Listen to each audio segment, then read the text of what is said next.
This process is about Judaism, and you cannot avoid this question because it exists. Therefore, it is necessary to provide a clear definition. In the concept of public security, the dead water is described in great detail, as you can see. And I have told you the key points.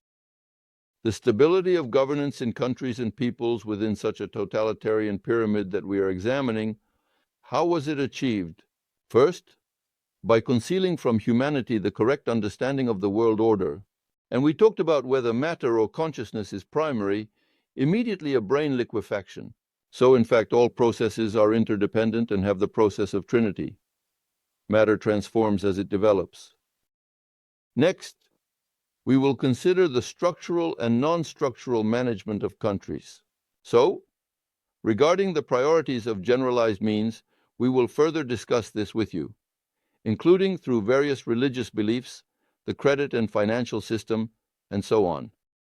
And further, the use of an artificially created tool for carrying out expansion on a living human elemental base, Judaism. Whether we want it or not, we must acknowledge the power of this concept as it has existed for 3 millennia. In fact, the process of concentrating control over productive forces has been ongoing even longer. There you go. One can gasp, sigh, or express indignation, but it existed and was consistently maintained. And now we will consider how it objectively faced collapse, well, after a few nuances. In the context of the new information state, according to the law of time that we will examine, there is also a need for improved management quality at a global level. That is to say, a global systemic crisis exists in the economy, in ecology, in the military, economic, and credit financial systems, and so on. That is to say, in the current conditions, there is also a need for improved management quality at a global level. And this requires expanding the social base of managers to encompass the entire society. So, if we talk about Hitler, then Hitler's activities are viewed through the prism of this totalitarian model. Hitler, or rather through him, spoke about the necessity for the nation to provide access to knowledge for any racially pure child. This led to the expansion of the sphere of governance to the borders of the nation, that is, the Germans. So, what did Hitler actually say? Jews are bad, beat the Jews. We Germans will replace the Jews and will govern foreign peoples. I know some of our patriots. What do they? They are just like those Jews. That is, they say Jews are bad. If we become bankers, then we will rule well. So, generally speaking, what is a Jew? What is a Jewish person? In the Russian dictionary, the word Žid in Dahl's dictionary refers to a greedy person, inclined to avarice.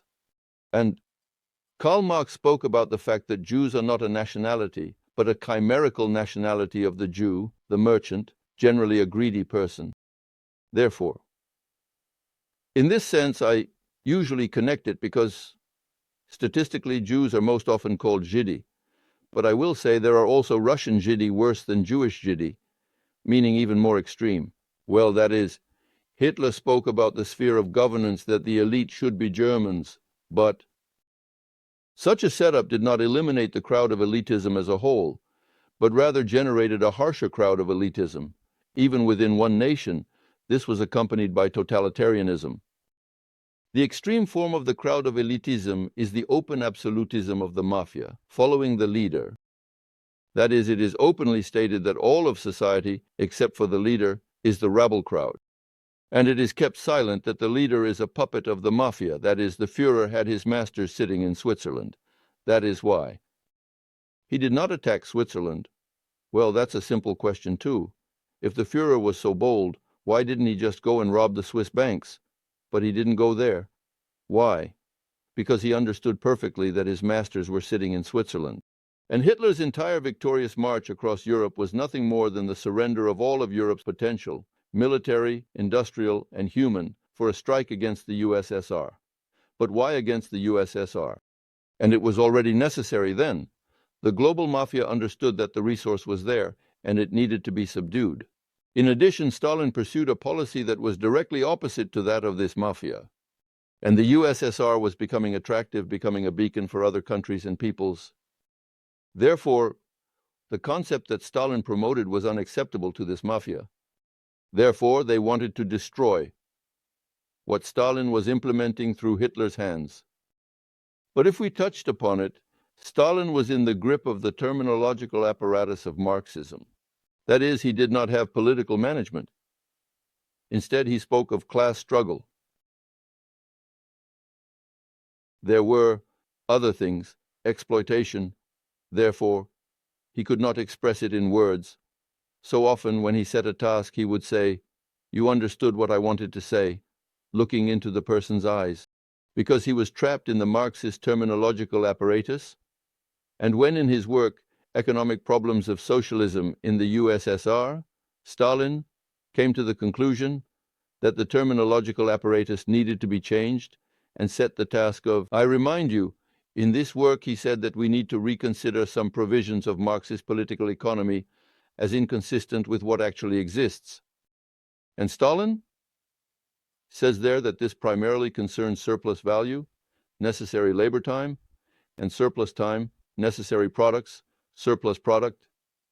That means, if this is removed, then nothing remains of Karl Marx's theory and its surplus political economy. That is, it turns out that Stalin was never a Marxist, and when he set such a task, those who understood what was behind it decided to immediately eliminate Stalin, and Stalin was eliminated. How? That is already a different question, so to speak. But, in fact, after all, under Stalin, look, if we touch on this again, I will continue. The most important thing that was done under Stalin, key things. Stalin made education accessible to everyone. So, what does the system of toiletism rely on? On the dosed provision of knowledge to various strata of society. And what was it like under Stalin? Knowledge for the people and, children of workers, peasants, studied in schools, labor faculties, factory schools, universities. I myself, my mother was a weaver, my father was a steel worker. I received more than one higher education, and I remember my peers, friends, acquaintances. That is, yes, it was sometimes difficult there, but I was a student at the vocational school, and I know my guys, students, could go unload a train car in the evening somewhere, and please, you could live, you could even go to a cafe somewhere else. And now can the son of workers and peasants receive an education? No way, he won't receive any education. Why? This is the system of totalitarianism. So, further on, usury. The two countries that did not join the International Monetary Fund are Switzerland and the USSR, as a symbol of the confrontation between two systems. So, during Stalin. Because under Stalin, the interest rate did not exceed the growth of the country's industrial potential. That is, do you remember what our savings banks were like? 2% loans, and so on. And the Democrats introduced immediately these insane interest rates, the usury of banks, how much it has proliferated. And all ordinary people understand that money is circulated in banks. That is, one bank lends to another, another to a third, and so on. They pass it around and inflate it. That is, they create inflation. And we have already talked about how money, so the amount of money should correspond to the turnover of goods. If there is more money, that is inflation. Therefore, the entire banking system based on usury, the interest rate is the source of this inflation. And we all call things by different names. Well, let's return then. Therefore, globalists need totalitarianism in transitional periods to solve the tasks of governing countries and people. That is, they form a leader, well, like Yeltsin. Here's an example. They made him a Führer, so to speak.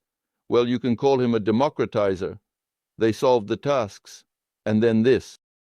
As his voice says, down with the Führer. And you know, Yeltsin, a Caucasian tribunal is currently being formed in The Hague, where Russian officers will be tried for the war in Chechnya And when they call Pasha Grachev there, they will say, Pasha, you killed Chechens. Apajev will say, why me? It was Yeltsin. And he will go to the popularly elected, like Milosevic, Pinochet, and so on. That is, here you have it. This is global politics, global governance, which is needed during transitional periods. These goats are all later. They are essentially scapegoats. Everything is blamed on them, just like everything was blamed on Hitler. He did not solve all the tasks, but he solved some. In particular, he addressed the issue of uniting Jews, because in the USSR, Jewry was assimilating, becoming, and so there were memories of this global mafia, and the globalists did not need that, so it was necessary to intimidate the Jews and say, see, you can be killed, so pay shekels, that's it. Stay united, isolated from others. And the song started to be sung, gray-haired Soloev, Lebedev in a red shirt, and so on. Hello, land of heroes. So, this cannot be done? You Jews, you must keep away from others? This is what the Führer was actually doing with his actions, uniting. Therefore, a mob totalitarian society is guaranteed to be deliberately brought to mob totalitarianism within a maximum of 10 years. And now pay attention to this in many Union republics. The matter is progressing. I have already spoken about Lukashenko, heredity, Nazarbayev. So to speak, he is preparing his daughter there. Aliyev has already placed his son with Shevardnadze, this cunning epistle. It did not work out. And overall trends, that is, they are becoming kings. There, Kuchma is trying there the same thing through sons-in-law. That is, relatives are being promoted. All of this. Why? Because global mafias right now, if you really think about it, these are their weaknesses. By the way, they cannot maintain control over people in a non-structured way. Therefore, their ideal, generally speaking, is what we talked about, Indian fatalism. That is, it is necessary to create such a stratification of people in society so that every cricket knows its own stick. And in this sense, Indian fascism fits very well. There, you know, are the Brahmins, Kshatriyas, warriors, and that Shudra sits at the bottom, cross-legged on the side of the road, not even dreaming of becoming a sweeper. Therefore, such a rigid system, a slave-owning structure is acceptable, but it is necessary for globalizers. Therefore, to implement this, there is a system, and now we are observing intimidation of people, escalating fear in society. That is, people need to demand themselves, well, please restore order.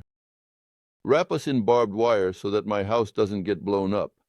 This is the whole system of international terrorism. What is international terrorism? What lies behind this phenomenon? What are its causal relationships? What goals does it pursue? Is it just like that? Nothing happens just like that. Therefore, the whole system of international terrorism prepares. Society on planet Earth is waiting for the perception of a childlike fascist dictatorship. Every cricket knows its own stick. So, with intimidation from these explosions, people are pushed when they are let between two rows of barbed wire. They will say, Lord, thank you, my house won't explode, and that's it. This is what they need. The same is being done in Russia. The inevitability of the collapse of the totalitarian system. So, well, here's a thesis right away after what we have studied. Let's put it this way. Does God need this totalitarian system? What do you think after what we have learned? If every person is a child of God, every person is unique. And if there is a divine purpose for each person and humanity as a whole, then did God really conceive such a system? No. Therefore, this system is objectively coming to an end, and we will see how. What determines the inevitability of the collapse? What does it consist of? The families of the elite are subject to common biological laws. Therefore, among 1,000 children from the elite and 1,000 children from the masses, there is the same number of gifted individuals. that is, posthumously thoughtfully acquiring knowledge. Remember, we discussed the law of normal distribution, that is, 5% are very smart, 5% are not very smart, and 80–90% are ordinary, normal people. This applies to both the elite and the masses. The clannish insularity of the elite, its permissiveness, and elite ambitions predetermine the staffing of managers from among themselves. That is, legalized inheritance. And, just now, we discussed these presidents of the CIS and so on. That is, they all strive, Bush or not Bush, it's still Bush. So his father was the President of the United States. This is not only the case with us, that is, there are ambitions, but no abilities. And this leads to a decrease in the quality of governance. Social processes, well, in particular, this also led to stagnation. After all, what was it like during Brezhnev and so on? This top echelon of the Central Committee of the Communist Party, they all intertwined in their so-called clan dynastic marriages and so on. But they cannot manage. Stalin, like Papa Carlo, worked from morning till night, so to speak. He didn't know sleep at night. And he knew each designer by their first and patronymic names. And what did Yeltsin know there, besides the glass, so to speak, and everyone around him, so to speak, was drinking, with rare exceptions. Thus, the quality of governance decreased, and during Brezhnev it was the same as it was during Khrushchev. Thus, the inability of the elite to maintain the necessary qualities of governance led to two phenomena. The process of expanding the social base of managers is happening contrary to the ambitions and opinion of Chumas. It cannot. Why is this process happening? Because life demands it, that is, the matrix. Remember the matrix we discussed, this encompassing one. It forces us to solve the tasks set by the hierarchically higher, encompassing management.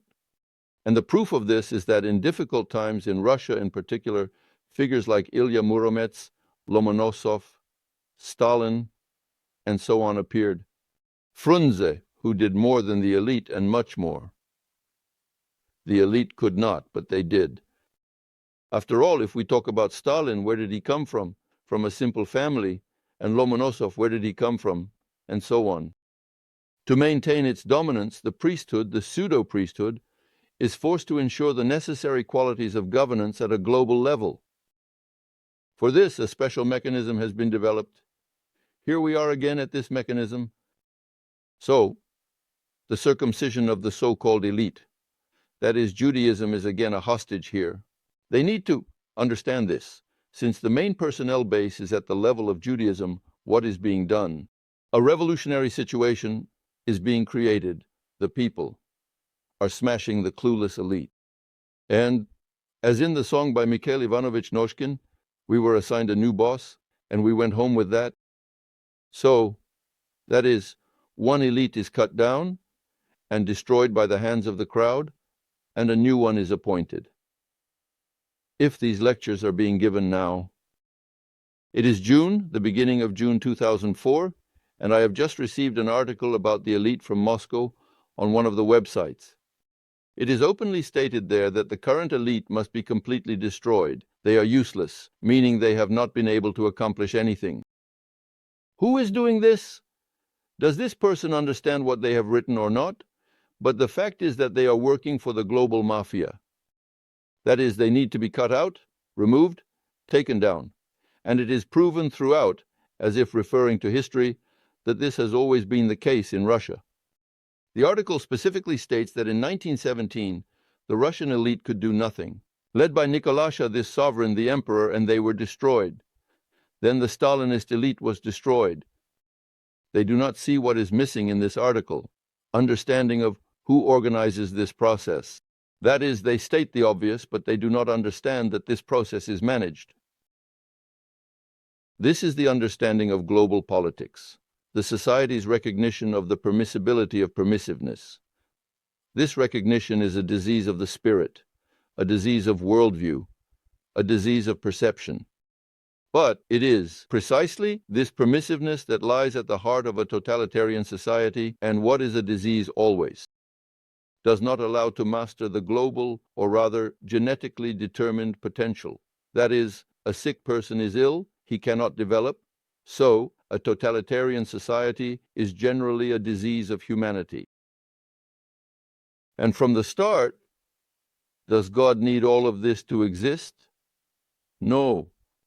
Therefore, humanity is a biological species, and its fate can only be the same as that of other biological species, either a dead-end path of evolution, leading to a very painful death for humanity, or prolonged existence. But then we must engage in mastering the genetically determined potential for development, occupy a stable place in the biosphere, and create conditions for the further evolution of the biosphere. What path are we currently developing on? The first one, a dead-end path? Everyone talks, but no one wants to take action. The concept of public safety leads humanity down this path and justifies it. The mechanism of self-destruction of a totalitarian society and its culture. What does it consist of? The harmony of the biosphere is the harmony of some eating others. No species.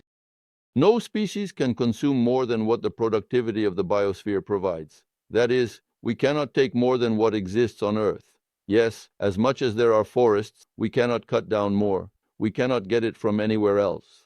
In other words, what exists on Earth is what is allotted to us. The productivity of the biosphere is limited across all food chains, is subordinated to the energetic and informational rhythms of the cosmos, and maintains fluctuations in the population of all species within the bounds of stable evolution. Incomplete. The level of consumption and the list of needs of individuals of any species, calculated over their entire life cycle, is constant. In a statistical sense, this applies to hares, wolves, sheep, hedgehogs, and other living creatures on Earth. The situation changed with the emergence of humans. Why? Because the list of their needs changed during the main process, the global historical process. And humans are the only species in the biosphere that determine some of their needs themselves and choose the measure, that is, how much from the method of extraction from nature, what they consider necessary for themselves. What products are necessary for him, and on what basis does he consider this? And again, we come to the point that in order to ensure the genetically determined potential, then there is one situation. And if he says, today I want this and tomorrow I want that, I want to drive a black car in the morning, a red one in the evening, a lilac one at lunch, and a blue one in the afternoon, as many do now. That is, a car is not a means of transportation but a luxury. And then there is a grind to have these cars. Is he extracting more from the earth? I want to have an apartment in Moscow, a castle near Moscow, a summer house in the Canaries. And where is the brick? From what? And the earth? And the forest? And fashion? What is it? Today a short skirt, tomorrow a long one. He still wears it, carries it, but then he throws it away. There is a grind of what exists. That is, all culture is a grind of the planet's resources.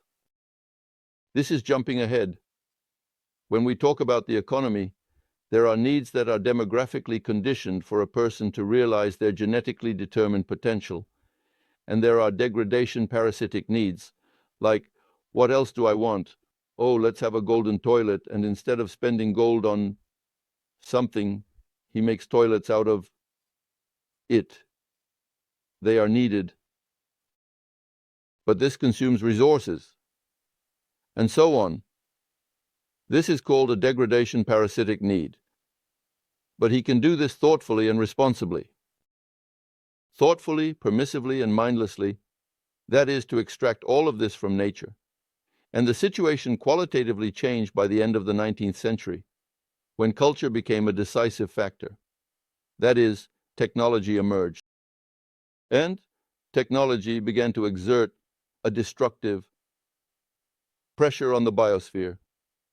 What is this all about?